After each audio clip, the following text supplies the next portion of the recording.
La pauvre serveuse a été vendue à un cheik millionnaire, mais lors de la nuit de noces, il a révélé quelque chose qui l'a choquée. Le matin se levait lentement sur le vieux port de Marseille, mais pour Claire, 32 ans, la journée avait déjà commencé depuis longtemps. Dans l'arrière-salle du petit restaurant où elle travaillait depuis plus de 6 ans, elle ajustait sa chemise blanche légèrement froissée, passait un coup rapide dans ses cheveux châtains foncés attachés à la va-vite, puis enfilait son tablier noir. Chaque geste était empreint d'habitude, comme une chorégraphie silencieuse répétée 1000 fois, sans applaudissements ni lumière. C'était la routine d'une femme que la vie semblait avoir oubliée. Claire vivait avec sa mère malade, dans un petit appartement du quartier de la Belle de Mai, un lieu où les factures s'entassaient comme les souvenirs d'un passé plus doux. Depuis la mort soudaine de son père, 3 ans plus tôt, les dettes avaient déferlé comme une marée noire. Prêts impayés, soins médicaux, frais de succession, tout semblait conspirer pour l'engloutir. Malgré des horaires épuisants, elle ne gagnait pas assez pour couvrir les dépenses mensuelles. Le loyer, les médicaments, l'électricité, chaque euro comptait. Chaque pourboire devenait une bataille pour garder la tête hors de l'eau. Le restaurant où elle travaillait, chez Léon, était modeste, fréquenté surtout par des habitués et quelques touristes égarés. Les murs défraîchis racontaient leur propre histoire, celle d'un lieu qui avait connu de meilleurs jours. Les clients, eux, passaient devant Claire, comme devant un meuble. Rarement un sourire, jamais un nom retenu. Elle prenait les commandes, servait les plats, encaissait les additions. Toujours polie, toujours discrète, invisible. Ce n'était pas qu'on la traitait mal, c'est qu'on ne la voyait pas. Ses collègues, pour la plupart plus jeunes, parlaient souvent de leurs projets, de leurs sorties, de leurs rêves. Claire, elle, gardait le silence.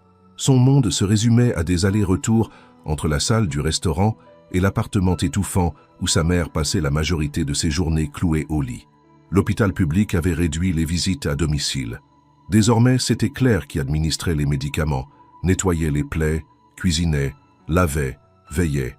Il n'y avait pas de place pour les loisirs, ni pour l'amour, pas même pour l'espoir. Un soir d'hiver particulièrement glacial, alors que la salle se vidait peu à peu, Claire se retrouva un instant seule derrière le comptoir. Elle observa son reflet dans la vitre du frigo à boissons. Les cernes sous ses yeux, le pli constant entre ses sourcils, les rides prématurées, elle ne se reconnaissait plus. Sa jeunesse s'était dissoute dans l'usure du quotidien. Tout semblait figé, condamné à se répéter. La propriétaire du restaurant, Madame Léon, une femme rigide mais juste, l'appréciait pour son sérieux mais n'avait jamais proposé plus qu'un salaire minimum et des horaires instables. « C'est la crise », répétait-elle chaque fois que Claire osait aborder la question d'une augmentation. Claire n'insistait pas. Elle avait appris à ne pas faire de vagues, à s'adapter, à survivre. Parfois, la nuit, une fois sa mère endormie, elle s'autorisait à rêver en regardant par la fenêtre de la cuisine. Elle imaginait une vie ailleurs, peut-être à Paris, ou même à l'étranger. Une vie où elle ne serait plus définie par ses dettes, son tablier et sa fatigue. Mais chaque matin, les rêves s'évanouissaient sous le poids du réel, et le cycle recommençait. Un jeudi soir, alors que la pluie battait contre les vitres et que le vent faisait frémir la vieille enseigne, un homme entra dans le restaurant. Il était grand, vêtu d'un long manteau noir coûteux, son allure tranchait nettement avec celle des habitués. Il ne dit pas un mot, juste un hochement de tête pour indiquer qu'il voulait une table. Claire, fidèle à son habitude, l'accueillit avec le même professionnalisme discret. Elle lui tendit le menu, nota sa commande, un simple café noir, et s'éloigna. Mais quelque chose dans son regard la troubla. Il ne la regardait pas comme les autres clients. Ce n'était pas du mépris, ni même de la curiosité. C'était une attention particulière, presque analytique. Claire, mal à l'aise, évita de croiser son regard. Elle termina son service, débarrassa sa table, encaissa sa note. Pas un mot ne fut échangé. Elle ne savait pas encore que ce silence allait marquer un tournant décisif dans sa vie. Le lendemain matin, Marseille s'éveillait sous un ciel gris et chargé. Claire, comme toujours, quitta son appartement après avoir préparé le petit déjeuner de sa mère, prit soin de lui administrer ses médicaments et vérifier qu'elle avait tout à portée de main. Chaque départ était teinté d'un pincement au cœur, la peur constante qu'il se passe quelque chose pendant son absence. Elle prit le tramway jusqu'au Vieux-Port, les yeux perdus dans le vide, pensant encore à cet homme de la veille. Il n'avait rien dit, pas un mot, mais il avait laissé un billet de 50 € pour un café noir. C'était étrange, irrationnel, et pourtant, elle n'arrivait pas à le chasser de son esprit. En arrivant au restaurant, elle retrouva la routine habituelle. Plancher à nettoyer, tables à dresser, commandes à mémoriser. Tout semblait identique, à l'exception d'une tension diffuse, une sensation de quelque chose en suspens. Dans l'après-midi, alors qu'elle faisait une pause rapide dans l'arrière-cour, fumant une cigarette roulée en cachette, un homme en costume sombre franchit la porte du restaurant. Il n'était pas client. Il cherchait Claire. Il s'appelait Maître Luc Garnier, un avocat parisien à l'allure sobre mais déterminé. Il demanda à lui parler en privé, ce qui attira immédiatement l'attention de Madame Léon. Claire, méfiante mais curieuse, accepta de s'entretenir avec lui dans la petite salle de repos à l'arrière. L'homme se montra direct. Il représentait un client qui souhaitait lui proposer une opportunité de travail. Un contrat formel, bien rémunéré, basé à Paris. L'offre était immédiate, sans délai, mais nécessitait discrétion et disponibilité totale. Claire cligna des yeux, incrédule. Elle crut d'abord à une mauvaise blague, voire à une arnaque. Mais l'homme sortit de sa sacoche un dossier impeccablement préparé. Contrat à durée déterminée, logement pris en charge, salaire mensuel largement supérieur à tout ce qu'elle avait connu jusque-là, avec des clauses de confidentialité strictes. Le tout était rédigé dans un langage juridique complexe, mais parfaitement légal. Elle survola les termes, notant qu'il y avait une notion de représentation symbolique non définie, mais rien qui ne lui parut directement suspect. Elle demanda à l'avocat comment son client l'avait trouvé. Ce dernier répondit avec calme « Il était ici hier soir. Il vous a observé travailler. Il a apprécié votre professionnalisme, votre retenue, votre discrétion. Ce sont des qualités rares. Il aimerait vous engager. » Aucune autre explication. Pas de nom. Pas de détails. Claire était déconcertée. Elle pensa à sa mère, à l'appartement décrépit, aux dettes qui ne cessèrent de s'accumuler. Cette proposition tombait du ciel, irréelle, tentante, trop belle pour être vraie. Elle demanda du temps pour réfléchir. L'avocat refusa poliment. « L'offre est valable jusqu'à ce soir, il faut prendre une décision maintenant. » La pression monta. Claire appela rapidement sa voisine pour s'assurer qu'elle pourrait passer les prochains jours chez sa mère si jamais elle devait partir. La voisine accepta, compréhensive. Claire ne parla pas du contrat. Trop difficile à expliquer. À 17 h, elle signa. L'avocat rangea les papiers, lui remit un billet de train en première classe pour Paris, un téléphone portable jetable avec un numéro de contact et un code à donner à un chauffeur qui viendrait la chercher à la gare de Lyon. Il ajouta, presque en s'excusant, « Mon client est un homme discret. Tout se fera dans la légalité. Il vous veut dans son cercle professionnel, pas dans la lumière. » Cette nuit-là, Claire fit sa valise en silence. Elle n'emporta que l'essentiel. Elle mentit à sa mère, prétextant une formation professionnelle de courte durée. Elle monta dans le train au petit matin, le cœur battant, l'esprit divisé entre excitation et peur. Paris brillait dans son imagination comme une promesse de renouveau. Elle se disait qu'au pire, elle ferait demi-tour, que rien n'était irréversible. Mais au fond d'elle-même, quelque chose lui soufflait que ce voyage ne serait pas ordinaire. Le train filait à grande vitesse à travers la campagne française, emportant Claire loin de Marseille, loin de son quotidien fait de fatigue, de factures et d'oubli. Installée dans un fauteuil de première classe, elle observait sans vraiment les voir les paysages défiler. Son cœur battait fort. Tout était trop rapide, trop lisse.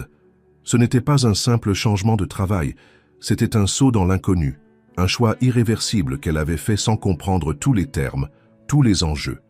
Arrivée à Paris en début d'après-midi, elle descendit à la gare de Lyon, valise à la main. Un homme l'attendait au bout du quai, tenant une pancarte avec son prénom.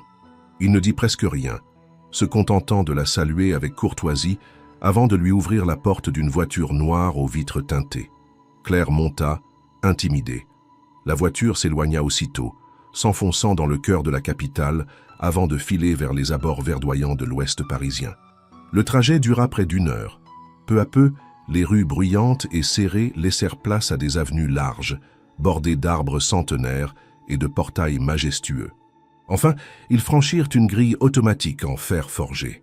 Claire se retrouva face à un domaine imposant, une propriété qui semblait tout droit sortie d'un film. Grande bâtisse de pierre claire, jardin sculpté, fontaine, allée de gravier parfaitement tracée. On lui ouvrit la portière. Une femme en tailleur noir s'approcha et se présenta comme Madame Vasseur, intendante de la résidence. Sans perdre de temps, Claire fut conduite à l'intérieur. La maison était encore plus impressionnante vue de l'intérieur. Lustres en cristal, tapis anciens, œuvres d'art suspendues à des murs hauts de plafond. Elle traversa plusieurs couloirs avant d'être installée dans une chambre spacieuse, avec vue sur un jardin d'hiver. Tout semblait irréel. Elle était censée travailler ici? Dans quel rôle exact? Aucun uniforme ne lui fut remis. Aucun emploi du temps. On lui demanda simplement de se reposer, de ne pas quitter les lieux sans autorisation et d'attendre que son employeur la rencontre en personne. Le soir venu, on lui apporta un repas dans sa chambre. Un dîner raffiné, servi sur un plateau d'argent. Elle mangea peu, trop tendue pour avoir faim. La nuit passa lentement. Claire ne dormit presque pas. Elle songeait à sa mère, à Marseille, à ce qu'elle avait laissé derrière.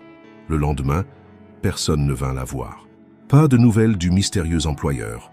On lui proposa une promenade encadrée dans les jardins, puis un massage qu'elle refusa poliment. Tout dans cette maison ressemblait à une mise en scène. Une attente étrange, comme si elle devait se préparer à quelque chose qu'on ne lui disait pas. Ce n'est que le 3e jour en fin de matinée qu'elle fut conduite dans une salle aux murs recouverts de boiseries sombres, où l'attendait un homme en costume gris, la cinquantaine élégante, assis derrière un bureau massif. Il se présenta comme maître Lefebvre, notaire. Sur le bureau, un épais dossier. Il demanda à Claire si elle se souvenait des clauses de l'accord qu'elle avait signé à Marseille.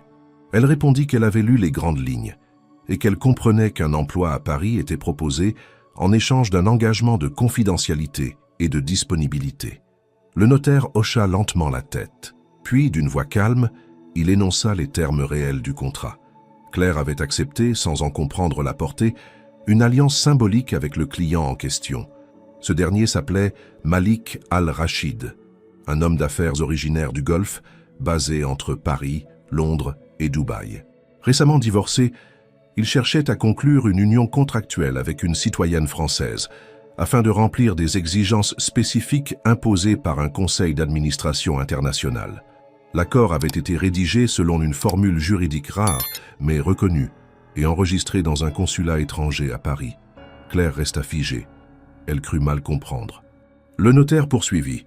L'union ne nécessitait pas de sentiments ni de cohabitation permanente, mais devait être officielle aux yeux du droit international.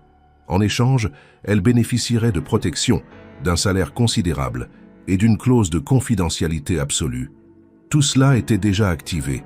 Le contrat signé à Marseille incluait un consentement tacite à cet effet, et la procédure avait été enclenchée dès sa signature.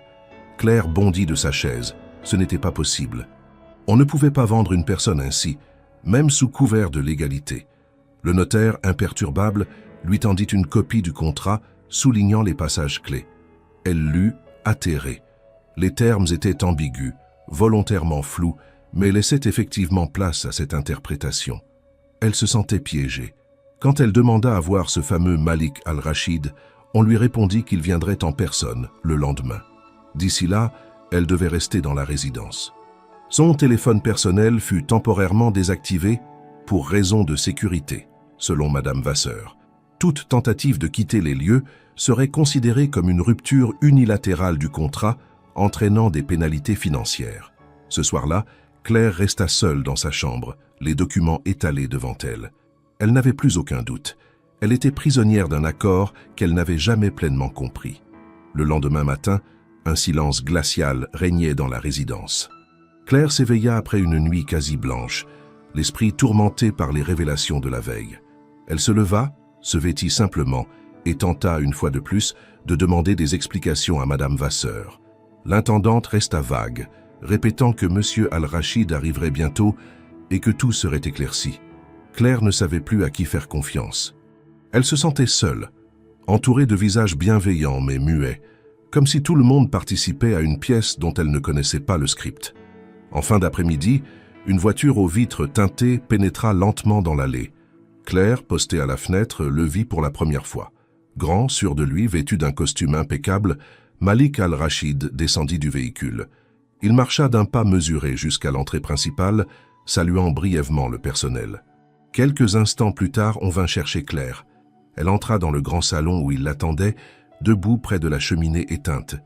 Lorsqu'il se retourna, elle fut frappée par la force tranquille de son regard. Il la salua sobrement, sans sourire. Sa voix était grave, posée, teintée d'un accent subtil. Il la remercia d'avoir accepté de venir, puis ajouta que la situation, bien que particulière, n'était pas sans précédent. Claire, en colère, exigea immédiatement des explications. Pourquoi elle? Pourquoi ce contrat déguisé?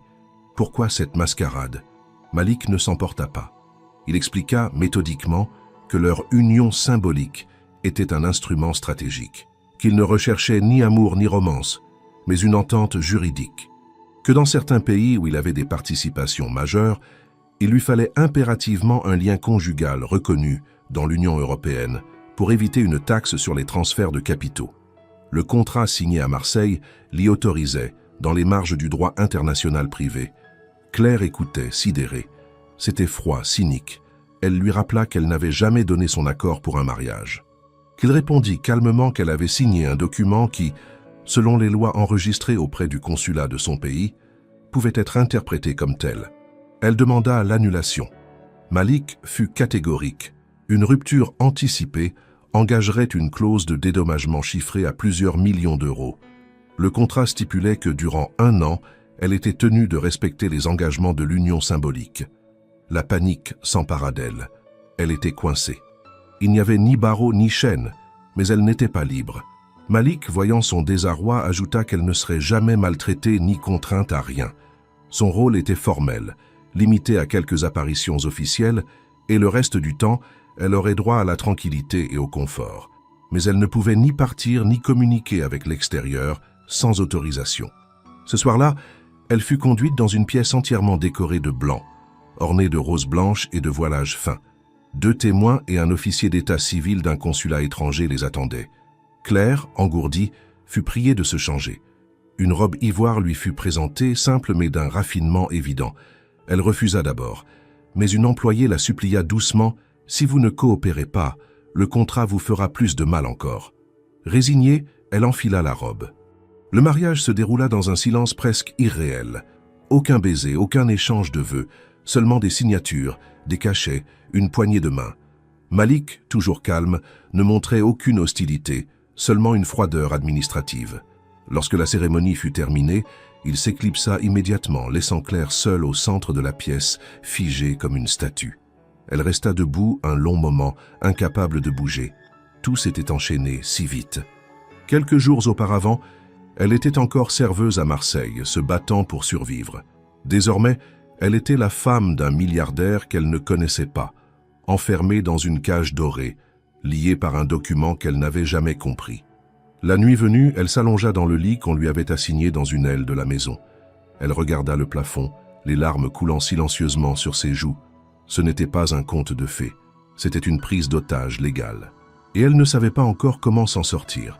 Les jours suivants s'écoulèrent comme dans un rêve figé. Claire, désormais officiellement épouse de Malik Al-Rachid, vivait recluse dans une aile de la propriété, une aile luxueuse mais isolée, comme si elle faisait partie d'un décor sans fonction précise.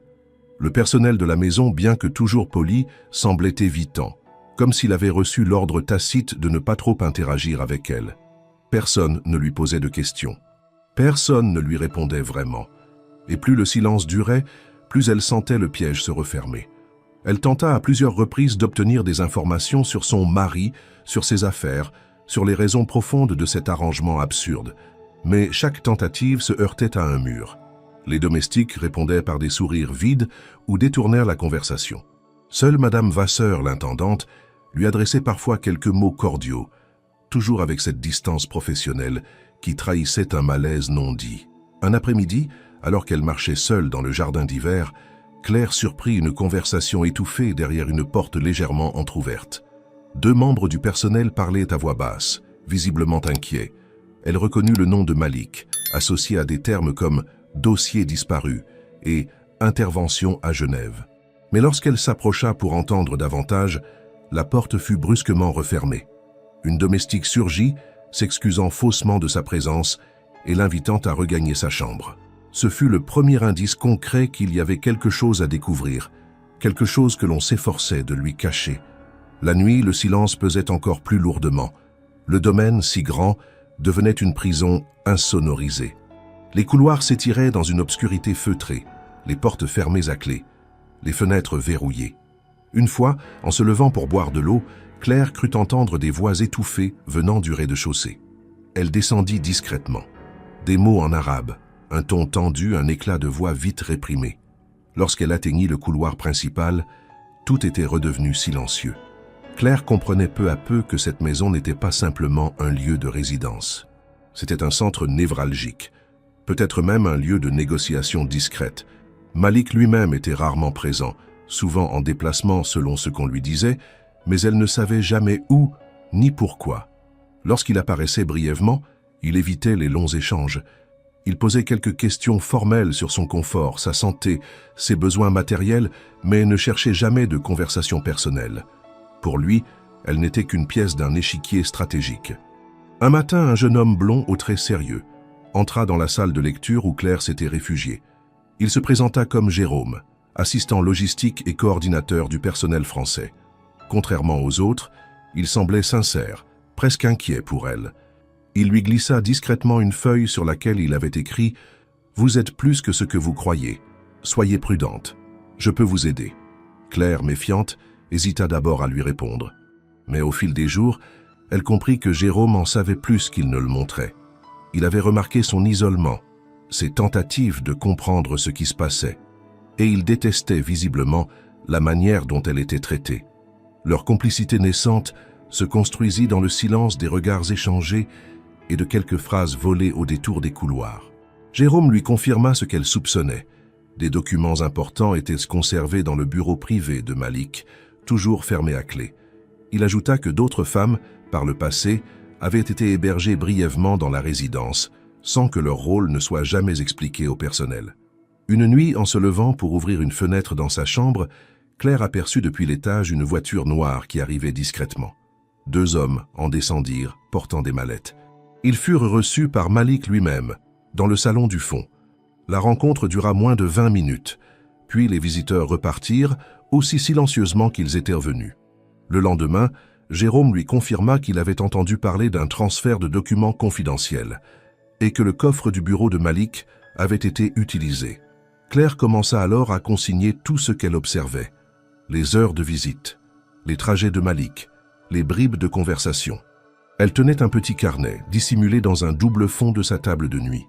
C'était dangereux, mais c'était sa seule arme. Elle ne savait pas encore quoi faire de ces fragments, mais elle sentait que la vérité était là, juste derrière la façade luxueuse. Et dans ce silence feutré, entre les jardins impeccables et les couloirs dorés, elle préparait déjà, sans le savoir, la première fissure dans l'empire soigneusement bâti autour d'elle. Le jour où Malik annonça qu'il passerait la nuit à la résidence, une tension palpable s'installa parmi le personnel. Les consignes étaient précises. Aucune perturbation, aucun bruit inutile, tout devait être parfaitement ordonné. Claire, informée de son arrivée, fut priée de dîner dans sa chambre. Elle obtempéra sans protester. Depuis son mariage, les interactions avec Malik avaient été rares, toujours distantes. Ce soir-là, pourtant, quelque chose semblait différent. Il avait demandé expressément à la voir après le dîner. Lorsqu'il entra dans sa chambre vêtu d'un costume de lin sombre, l'air calme, Claire était assise sur le rebord du lit. Elle se leva, mal à l'aise, prête à le confronter. Il ferma la porte derrière lui sans un mot. L'air était épais comme chargé d'une attente indéfinissable. Il prit la parole en premier. Sa voix était posée, presque désolée. Il n'y aurait pas de nuit de noces. Pas de contact physique. Pas de rapprochement. Ce mariage, expliqua-t-il, n'avait jamais été conçu comme une union réelle. C'était un dispositif, une stratégie. Malik, homme d'affaires opérant dans plusieurs pays du Moyen-Orient et d'Europe, devait impérativement répondre à une exigence de conformité émise par un conseil de régulation d'un fonds souverain. Ce conseil imposait qu'un dirigeant résidant en Europe dispose d'un statut marital stable dans le pays hôte pour éviter des sanctions financières en cas d'opération de grande ampleur. Claire écoutait sans y croire. Ce qu'il lui disait dépassait tout ce qu'elle aurait pu imaginer. Malik poursuivit, implacable. « Elle avait été choisie parce qu'elle n'était liée à aucun scandale, sans famille influente, sans réseau qui pourrait enquêter ou poser problème. Sa discrétion, son anonymat, sa situation précaire, tout cela avait fait d'elle une candidate idéale pour ce rôle d'épouse de convenance. Il sortit alors un document de sa veste. C'était un tableau froid, précis, listant des profils féminins comparés, des notations, des risques juridiques, des coûts estimés. Son nom y figurait. À côté, une mention « Accord probable, faible résistance ». Claire sentit ses jambes faiblir. Elle demanda s'il avait l'intention de la garder ainsi indéfiniment. Malik répondit qu'elle était légalement liée pour 1 an. Après quoi, une procédure de dissolution contractuelle serait enclenchée, avec compensation financière si elle respectait les clauses de silence. Il ne la forcerait jamais à quoi que ce soit, mais attendait en retour la même discipline et la même retenue. Ce n'est pas personnel, Claire. C'est un arrangement. Je ne suis ni votre bourreau ni votre sauveur. Elle voulut hurler, le traiter de monstre, de manipulateur.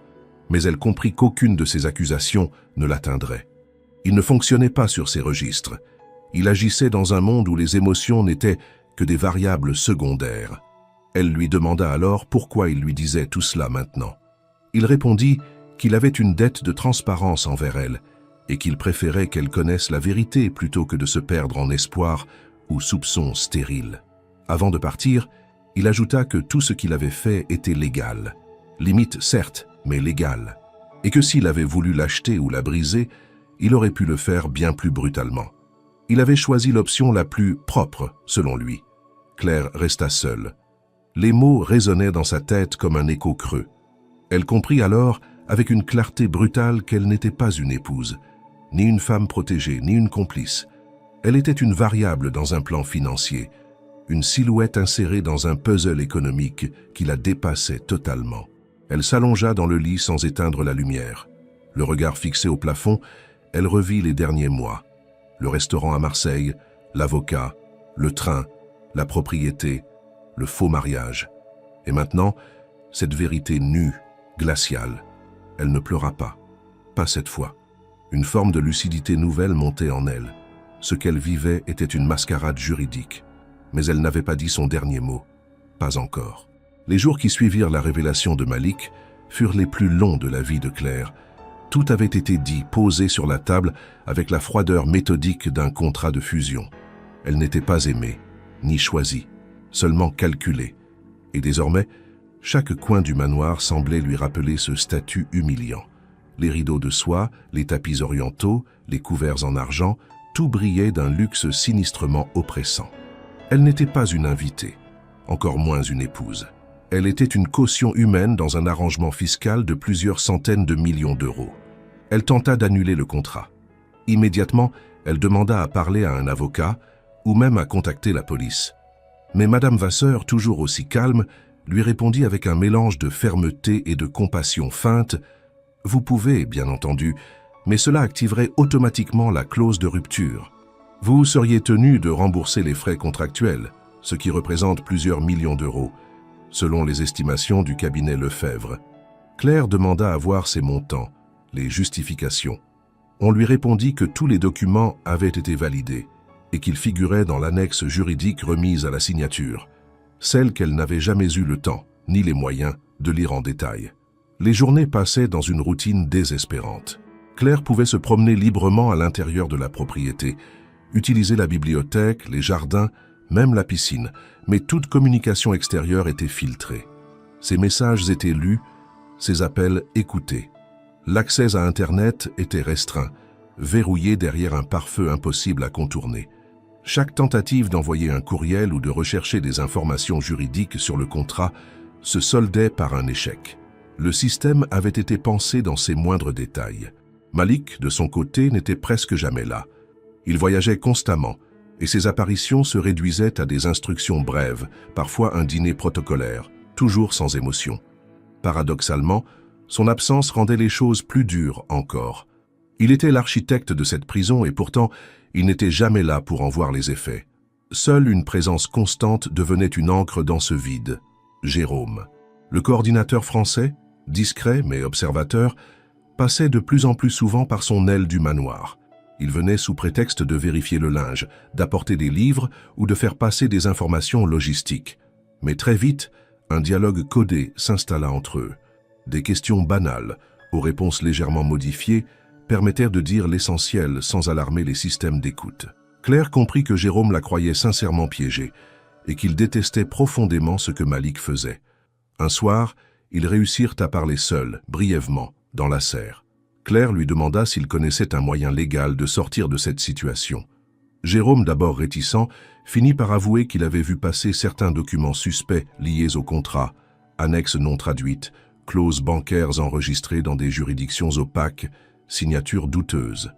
Il pensait que si une cour française avait accès à ces documents, il serait possible de contester la validité du contrat. Mais pour cela, il fallait des preuves concrètes, des copies, des scans, des éléments compromettants conservés dans le bureau de Malik. Ce bureau, verrouillé par reconnaissance biométrique, était l'endroit le plus surveillé de la maison. Mais Jérôme, qui supervisait parfois l'entretien technique, savait que certaines failles pouvaient être exploitées. Une maintenance régulière de la serrure électronique, une copie de clé de secours que conservait Madame Vasseur, un créneau nocturne où la surveillance était réduite. Ils établirent un plan. Rien de spectaculaire, rien d'hollywoodien. Juste une intrusion discrète, rapide, pendant une absence prolongée de Malik. Jérôme commencerait par surveiller les horaires de Madame Vasseur et chercherait à récupérer discrètement la clé. Claire, pendant ce temps, devait continuer à jouer son rôle, à feindre la résignation, à ne rien laisser paraître. Chaque sourire forcé, chaque pas mesuré dans les couloirs faisait partie d'un théâtre nécessaire à sa survie.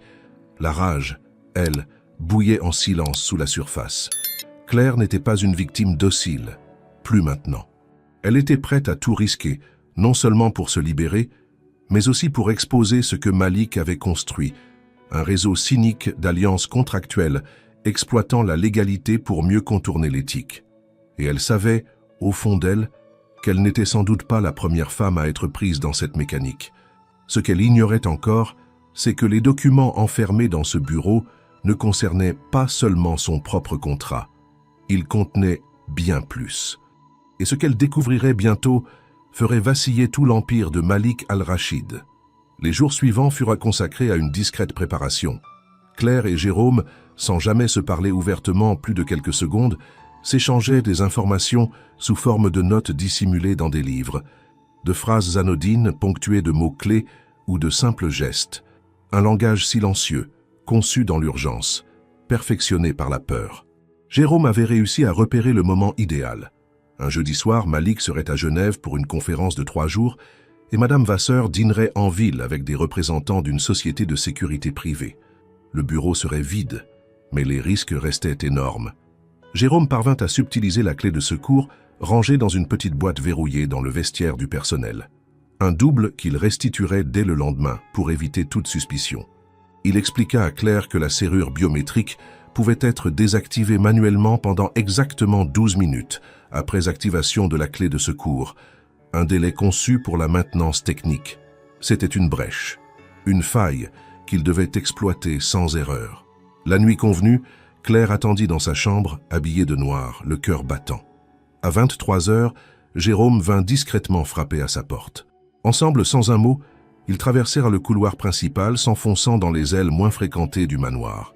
Le bureau de Malik se trouvait au bout d'un couloir tapissé de velours sombre, flanqué de 2 statues orientales en marbre blanc. La porte massive en bois sculpté portait une serrure dissimulée sous un cache décoratif. Jérôme inséra la clé, tourna lentement. Un déclic se fit entendre. Il retira rapidement le cache de la serrure biométrique et actionna le bouton de désactivation manuelle. Un petit voyant rouge passa au vert. Ils avaient 12 minutes. Claire entra en première. L'endroit était glacial, méthodique. De larges bibliothèques, des vitrines contenant des souvenirs de voyage, un bureau en acajou massif recouvert de dossiers méticuleusement empilés. Jérôme ferma la porte derrière eux et se mit à fouiller les tiroirs, pendant que Claire explorait les étagères. Rapidement, elle trouva un classeur noir sans étiquette. À l'intérieur, plusieurs copies de contrats similaires aux siens. Des femmes originaires de divers pays, Brésil, Maroc, Philippines, Roumanie, toutes reliées à des clauses d'union symboliques, des comptes bancaires créés en leur nom, des virements échelonnés sur 12 mois. Certaines signatures étaient visiblement falsifiées. D'autres dossiers contenaient des preuves de paiement versées à des intermédiaires, agences de recrutement, notaires complices, cabinets de conseil. Claire sentit une colère sourde l'envahir. Elle n'était pas une exception. Elle faisait partie d'un système, une chaîne de montage juridique au service d'un empire.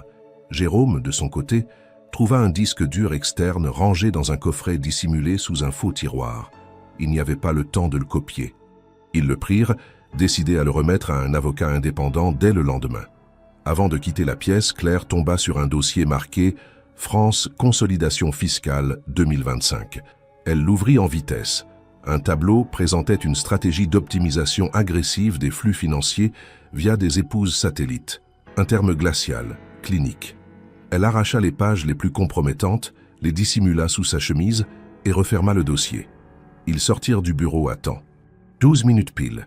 Le voyant repassa au rouge. De retour dans sa chambre, Claire sentit ses jambes trembler. Ce qu'elle tenait entre les mains n'était pas seulement sa porte de sortie. C'était un dossier à même de faire tomber un homme intouchable. Mais elle savait que ces documents seuls ne suffiraient pas. Il fallait un relais, un soutien légal, une voix pour porter son histoire. Jérôme proposa un nom. Maître Lemoine, un avocat parisien spécialisé en droit international privé, réputé pour son travail avec des victimes de manipulations contractuelles. Il acceptait parfois de rencontrer des personnes en détresse sans frais, sur recommandation. Le problème, comment sortir de la maison pour le rencontrer? Ils établirent alors une seconde phase du plan. Jérôme inventerait une urgence médicale simulée. Claire serait conduite en ville pour un examen. Là, elle profiterait d'un bref moment pour s'éclipser, remettre les documents à l'avocat, puis revenir avant qu'on ne remarque son absence. Le plan était risqué, bancal, mais c'était tout ce qu'ils avaient. Elle passa le reste de la nuit éveillée, relisant les documents, notant les points juridiques, photographiant chaque page avec le vieux téléphone que Jérôme lui avait remis, sans connexion, mais avec une carte mémoire. Elle n'était plus simplement victime, elle devenait actrice. Et elle savait que, désormais, chaque mouvement comptait. Le lendemain matin, Malik appela depuis Genève. Une simple formalité. S'assurer que tout allait bien. Claire répondit d'une voix calme, posée. « Tout est sous contrôle », dit-elle. Mais dans son regard, derrière le miroir, brillait déjà une certitude nouvelle. Le plan était en marche. 3 jours après l'intrusion dans le bureau de Malik, Jérôme déclencha l'alerte sanitaire prévue. Il fit appeler un médecin complice, ami de sa sœur, et simula une suspicion de crise d'appendicite pour Claire.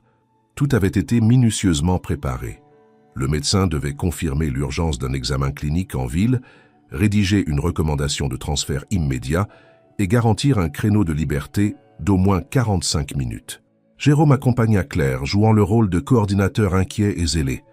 Dans la voiture officielle, direction Paris, Claire serrait contre elle un sac à main contenant le disque dur, les copies imprimées et le téléphone avec les photographies. Lorsqu'ils arrivèrent à la clinique, elle fut conduite vers une salle d'attente. Jérôme créa alors une diversion. Pendant que l'infirmière appelait pour organiser un scanner fictif, Claire s'éclipsa par une porte secondaire et monta à bord d'un taxi préalablement réservé. Maître Lemoine l'attendait dans un petit cabinet discret du 11e arrondissement. Un homme sec, la cinquantaine entamée, regard aiguisé, il avait l'habitude des causes complexes. Claire lui tendit les documents, expliquant la situation dans un flux nerveux, entrecoupé de silences chargés. L'avocat écouta sans interrompre. Lorsqu'elle eut terminé, il resta un long moment pensif, puis dit d'un ton grave « Ce que vous avez là est explosif, mais il faudra être stratégique. » Il copia les fichiers, examina rapidement quelques contrats. Il confirma que plusieurs éléments pouvaient constituer des délits. Falsification de consentement, détournement de procédures consulaires, usage abusif de structures fiscales avec fraude à la législation sur le mariage. Mais il fallait déposer une plainte dans un cadre qui ne puisse être enterré. Lemoine proposa une stratégie en 2 temps. D'abord saisir discrètement un juge en référé pour faire protéger les documents, ensuite alerter des journalistes spécialisés dans les affaires financières internationales. La pression publique renforcerait la pression judiciaire. Claire promit de collaborer, mais elle devait retourner dans la résidence. Disparaître trop tôt risquait d'alerter Malik avant que la plainte ne soit déposée. Le retour à la clinique se fit sans incident. Jérôme récupéra Claire comme prévu, et tout fut maquillé comme une fausse alerte bénigne. Le personnel fut rassuré, et Malik, depuis Genève, félicita Jérôme pour sa gestion. Mais Claire ne voyait plus les choses de la même façon. Désormais, elle savait. Elle savait qui était Malik, réellement. Ce n'était pas seulement un homme d'affaires cynique. C'était un architecte de réseaux opaques, utilisant des femmes comme pions dans une stratégie d'optimisation fiscale agressive. En fouillant plus profondément dans les documents, elle avait découvert des traces d'au moins 8 autres mariages symboliques, tous liés à des phases critiques de restructuration financière. À chaque fois, une femme isolée, vulnérable, choisie pour son absence d'attache et son incapacité à se défendre. Et à chaque fois, un même schéma, promesses d'emploi, contrats flous, déplacements, enfermement doré. Parmi les noms, elle reconnut celui d'une jeune femme philippine mentionnée dans un article de presse quelques années plus tôt. Disparue sans laisser de traces après un séjour à Zurich. Aucune enquête ouverte. Aucune plainte déposée. Claire comprit que certaines n'avaient peut-être jamais réussi à s'échapper. Que certaines avaient accepté l'argent, d'autres s'étaient perdues en route. Ce qu'elle tenait entre les mains n'était plus une affaire personnelle. C'était une chaîne de prédation. Et Malik, froid, méthodique, avait toujours agi à la frontière de la légalité, en s'entourant d'experts, de complices, de notaires prêts à tout signer, de cabinets d'avocats rodés aux montages les plus tordus. Il ne laissait rien au hasard, mais il avait sous-estimé Claire. Avec Jérôme, elle organisa la prochaine étape, déclencher l'action légale. Maître Lemoine déposa la demande en référé une semaine plus tard. L'ordonnance fut obtenue discrètement et le dossier placé sous protection judiciaire. Le nom de Malik Al-Rachid n'y figurait pas encore, pour éviter une réaction brutale, mais le contenu était enregistré. En parallèle, un journaliste d'investigation du quotidien économique, la Tribune financière, reçut une copie anonyme des documents. L'article ne paraîtrait que lorsque les preuves seraient validées. Claire, en apparence, continuait à jouer son rôle d'épouse invisible. Elle prenait ses repas, assistait à des réunions protocolaires, répondait calmement aux demandes. Mais en elle, tout bouillonnait. Elle ne pouvait plus dormir sans revivre les visages des femmes dans les dossiers. Elle ne pouvait plus se regarder dans le miroir sans ressentir cette colère glacée, cette certitude que ce qu'elle faisait maintenant dépassait sa propre histoire. Elle décida qu'elle ne fuirait pas, qu'elle irait jusqu'au bout. Malik devait voir dans ses yeux que quelque chose avait changé, et ce jour arriva plus vite que prévu. Malik était revenu de Genève un vendredi matin, quelques heures à peine après que l'ordonnance judiciaire ait été prononcée. L'information circulait encore en coulisses, mais le compte à rebours était lancé. Claire le savait. Il ne resterait plus longtemps dans l'ombre. La vérité approchait. Elle n'avait plus qu'un rôle à jouer, le plus risqué mais aussi le plus décisif. Elle devait lui faire face. Ce soir-là, elle demanda un entretien privé. L'occasion lui fut accordée sans difficulté. Malik l'attendait dans le salon des invités, un espace vaste et minimaliste, dont les murs de béton ciré contrastaient avec le raffinement habituel du manoir. Il était seul, assis dans un fauteuil de cuir, un verre à la main. Lorsqu'elle entra, il se leva, toujours courtois, presque affable. Il l'invita à s'asseoir face à lui. Claire refusa. « J'ai lu les contrats, tous les contrats. » Le regard de Malik ne changea pas. Aucune surprise, aucun tressaillement. Il porta calmement son verre à ses lèvres, but une gorgée de whisky, puis répondit « Je vois. » « Jérôme, n'est-ce pas ?» Claire ne répondit pas.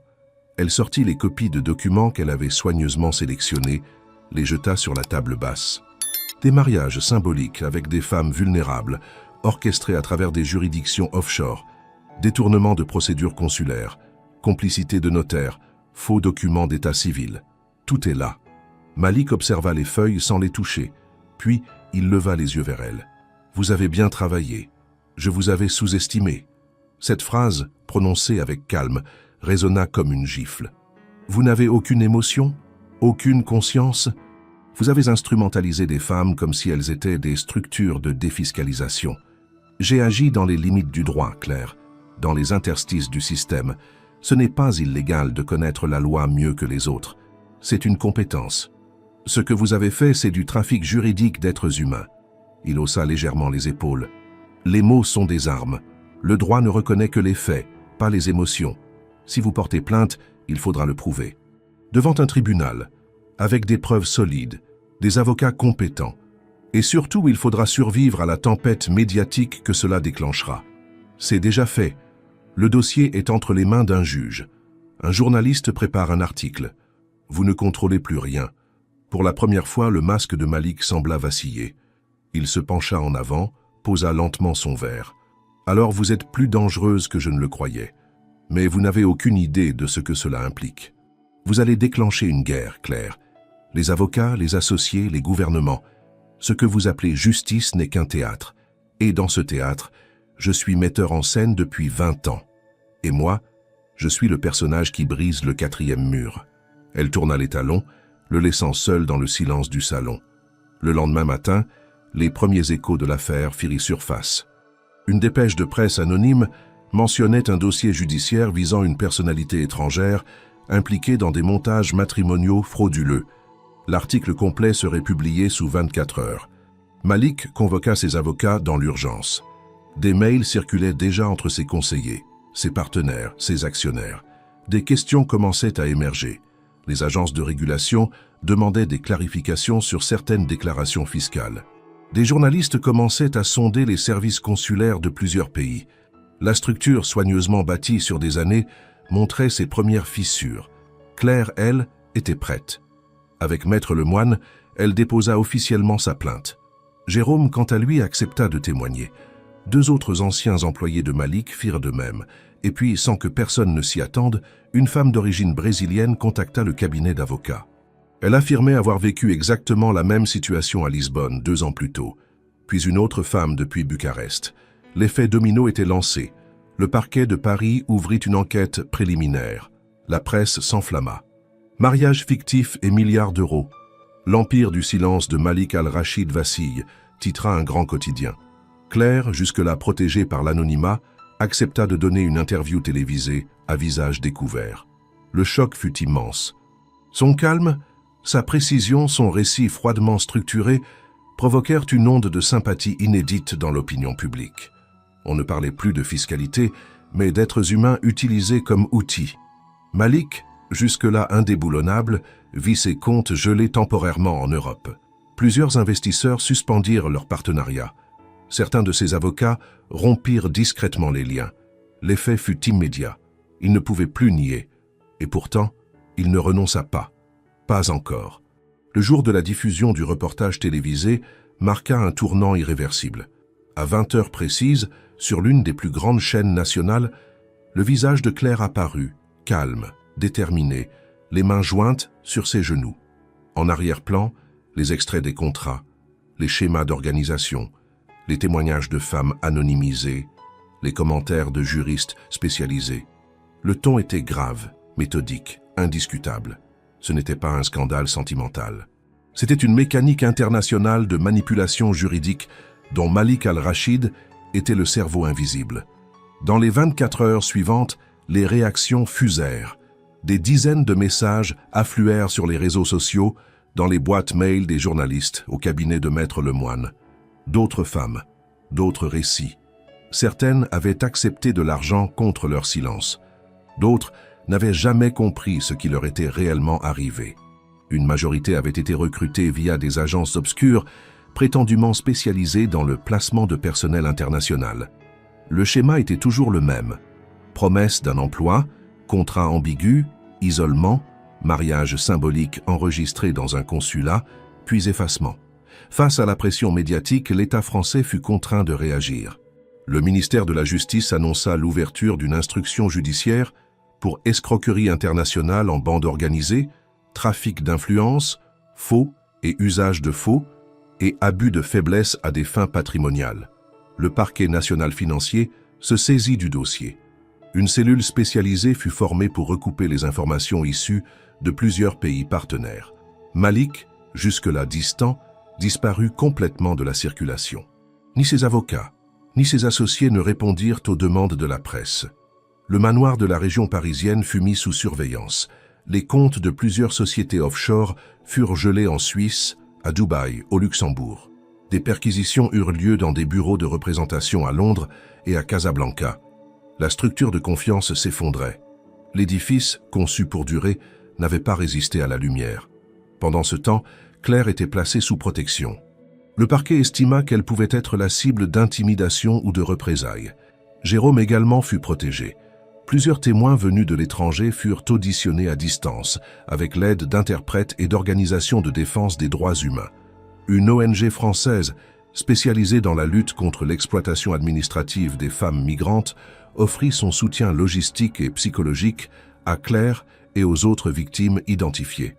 Dans les rues de Marseille, les visages connus de son quartier apparaissaient dans les reportages, surpris de découvrir que la serveuse de chez Léon était désormais au cœur d'une affaire mondiale.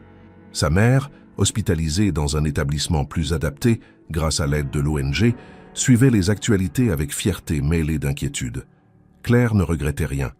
Chaque mot dit, chaque risque pris, chaque nuit blanche valait désormais le prix de la liberté et de la justice. Une semaine après la première émission, un nouveau témoin bouleversa l'enquête. Une ancienne collaboratrice directe de Malik, une juriste d'entreprise basée à Genève, accepta de témoigner.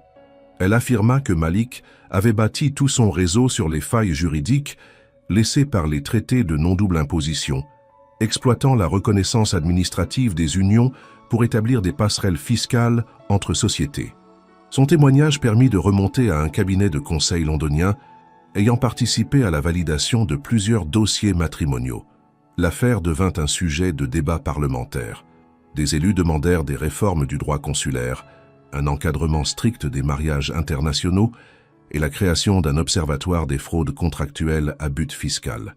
La voix de Claire, reprise dans toutes les tribunes, devenait celle d'une génération de femmes invisibles, utilisées dans les coulisses des grandes fortunes. Malik, retranché dans un pays sans traité d'extradition, tenta une ultime manœuvre. Il proposa un arrangement financier pour faire retirer la plainte de Claire, une somme colossale versée à une fondation à son nom en échange de son silence définitif. Le moine refusa même de transmettre l'offre. Claire, informée par une voix détournée, rit pour la première fois depuis des semaines. Il ne comprenait toujours pas. Ce qu'il avait détruit en elle, il l'avait sans le vouloir transformé en force. Le procès n'avait pas encore commencé, mais la condamnation sociale était déjà tombée. Malik al-Rachid, autrefois figure de respect dans les milieux financiers, était désormais un symbole de cynisme, de prédation légale et d'abus de pouvoir masqués derrière des feuilles de papier tamponnées. Pour Claire, une page se tournait. Elle n'était plus une victime, elle devenait une combattante. Le jour du jugement arriva plus tôt que prévu. Face à l'ampleur des preuves, à la pression médiatique et à la coopération de plusieurs juridictions européennes, la justice française accéléra le processus.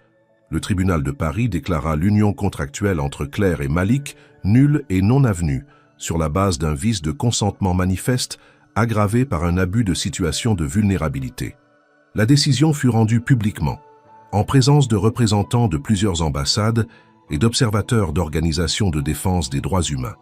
Le juge, dans un discours limpide, rappela que le consentement ne pouvait jamais être une formalité administrative, qu'un contrat fondé sur la tromperie, l'opacité et la manipulation ne pouvaient bénéficier de la protection du droit.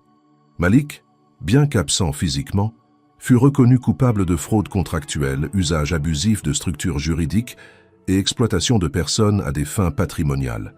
Un mandat d'arrêt international fut émis à son encontre.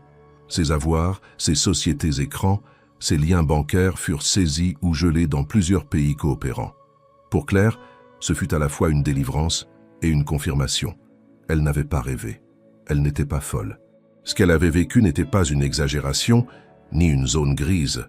C'était une machination parfaitement structurée, enfin reconnue comme telle. Libérée légalement, elle quitta le manoir définitivement. L'ONG qui l'avait soutenue l'aida à retrouver un logement à Marseille, dans un quartier calme proche de l'hôpital où sa mère venait d'être transférée.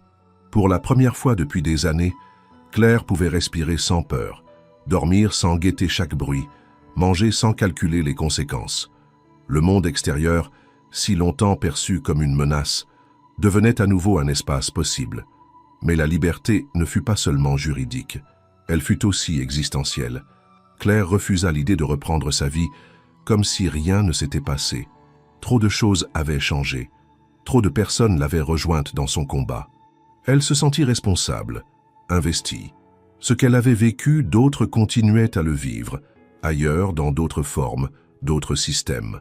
Elle accepta donc la proposition de l'ONG, devenir intervenante, puis formatrice dans un programme d'accompagnement pour femmes victimes d'exploitation administrative.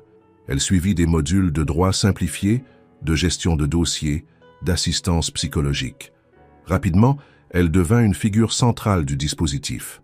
Son calme, son expérience vécue, sa capacité à écouter sans juger faisèrent d'elle une référence pour les nouvelles arrivantes. Sa mère, dont l'état s'améliorait lentement, suivait son parcours avec fierté.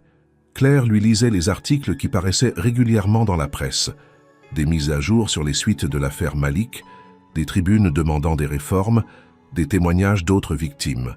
Un jour, un journaliste la surnomma « la femme qui a fissuré l'invisible ». Le titre lui resta. Elle n'en tira ni orgueil ni profit, mais y vit un rappel permanent. La vigilance est une forme de survie. Elle participa à plusieurs conférences, souvent à huis clos, devant des juristes, des législateurs, des étudiants. Elle raconta son histoire sans pathos, avec précision. Elle montra les failles du système, les angles morts des lois internationales, la facilité avec laquelle un esprit méthodique pouvait détourner l'éthique en se réfugiant derrière les codes. À chaque intervention, des regards se baissaient, des mains se levaient. Elle ne criait pas vengeance, elle exigeait compréhension et réforme. Le livre arriva presque par accident. Un éditeur, touché par son discours dans une université de droit, lui proposa de raconter son histoire. Claire hésita, puis accepta à condition de travailler avec une journaliste d'investigation qu'elle admirait. Ensemble, elles construisirent un récit mêlant faits, analyses, documents et portraits d'autres femmes piégées dans des mécanismes similaires. Le titre fut sobre, Claire.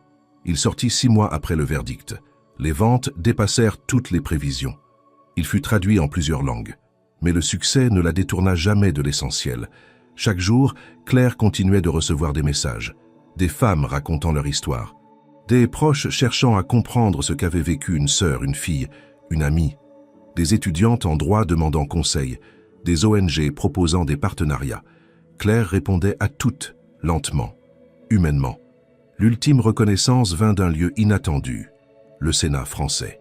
Une commission spéciale l'invita à s'exprimer lors de la rédaction d'un projet de loi sur la transparence des contrats matrimoniaux internationaux. Son intervention, retransmise en direct, fut saluée à gauche comme à droite. Pour la première fois, la République donnait la parole à une femme que personne n'aurait écoutée quelques mois auparavant. Une serveuse, une anonyme, une silhouette devenue symbole.